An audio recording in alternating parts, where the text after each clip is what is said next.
Yo, bon, ça fait déjà pas mal de temps que je me suis absenté de YouTube, mais moi et mon équipe, on revient très bientôt, ne vous inquiétez pas. Et aujourd'hui, petit comeback avec cette vidéo présentation d'animé. Je vais lancer une sorte de concept qui consiste à vous présenter un animé et vous donner du coup envie d'aller le voir en moins de 5 minutes. Bref, je perds pas plus de temps, on est parti. Darwin's Game. Darwin's Game, ça nous raconte l'histoire d'un lycéen du nom de Kaname Sudo qui va voir sa vie basculer du jour au lendemain. Un jour comme les autres, un de ses amis lui envoie le lien d'un jeu mobile et Kaname va l'installer innocemment. Mais ce qu'il ne savait pas, c'est que le jeu est un jeu IRL mortel. Une sorte de survival game battle royale où des gens s'entretuent pour survivre et se faire de l'argent. Bref, notre héros Kaname va devenir suite à cet événement l'esclave de ce jeu impitoyable comme toutes ses autres victimes. L'esclave du Darwin's Game. Déjà, l'anime a commencé très récemment et il n'y a seulement que 4 épisodes de sortie. Mais je pense quand même pouvoir vous donner un petit avis. Pour commencer, l'anime démarre plutôt bien. Le scénario et les enjeux de l'histoire sont posés, c'est vraiment nickel. Le côté artistique de l'anime, donc les graphismes et l'animation sont des éléments maîtrisés, Aniplex oblige. Bref, en tout cas, on a du très bon. Les doublages sont vraiment quali, j'apprécie beaucoup. Et d'ailleurs, le personnage principal Kaname a la voix de Senku de Dr Stone. Et aussi, l'autre personnage principal, fille accompagnant notre héros, a elle la voix de Rui, toujours dans Dr Stone. Et ouais. Sinon, en parlant du côté sonore de l'anime, les musiques sont trop bien. Elles mettent une ambiance de dingue, et d'ailleurs, en parlant d'ambiance, elle est tout le temps parfaitement maîtrisée. Il y a pas mal de combats dans l'anime, et à chaque fois, on ressent le stress des personnages, leur questionnement, et franchement, c'est trop bien. Et d'ailleurs, en parlant des personnages, je les trouve top. Ils peuvent vous paraître banals, mais moi j'adhère totalement. Je trouve qu'on a un casting de personnages étoffé, complet et plutôt divers, et même si je sais que beaucoup de personnes ne sont pas d'accord avec moi, eh bien je trouve vraiment que nos personnages dans cet animé, eh bien ils sont ultra bien maîtrisés. Ils ont un caractère bien à eux, des émotions qui se ressentent, diverses façons d'appréhender les événements, et franchement, trop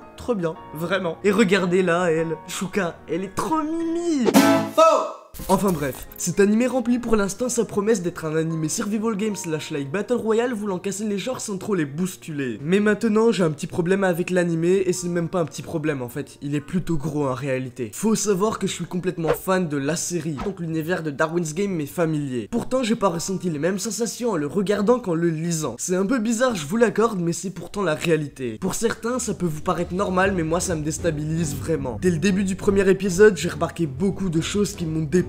Trop d'éléments du manga sont oubliés ou modifiés et c'est flagrant, je rigole même pas. Je vous conseille d'aller lire le manga pour vous en rendre compte. Je vais pas plus détailler dans cette vidéo et étayer mes arguments, mais j'ai l'impression que Aniplex, studio derrière Darwin's Game, dénature dès le début l'œuvre papier. À voir la direction que prendra l'anime dans les futures semaines à venir, j'en attends beaucoup et j'espère réellement qu'il saura faire honneur à son manga, véritable pépite. Pour le moment, ça me plaît et même s'il a quelques défauts, je pense que c'est l'un des meilleurs animés de la saison, aux côtés de Indie Invaded. Et d'ailleurs, n'hésitez pas à me donner votre avis sur cet animé dans les commentaires, ça m'intéresse. Comme vous l'aurez compris, mon avis est un petit peu mitigé, mais pour le moment ça a l'air prometteur, très prometteur. Enfin bref, Darwin's Game c'est dispo sur Wakanim et il devrait y avoir 11 épisodes à durée indéterminée. C'est un animé avec pas mal de violence et de scènes gore, donc recommandé pour un public averti. Plus de 14 ans oblige et il a pour genre et thème l'action, le mystère, le trailer, la sci-fi et le survival game, bien évidemment. Voilà, c'était Shirai pour une vidéo présentation d'animé. Si elle t'a plu, n'hésite pas à mettre ton like, ton abonnement et ton partage, et dis-moi en commentaire si t'as déjà regardé Darwin's Game, et si ce n'est pas le cas, eh bien dis-moi si tu comptes le faire. Nous on se retrouve bientôt pour une nouvelle vidéo, je l'espère, allez, ciao.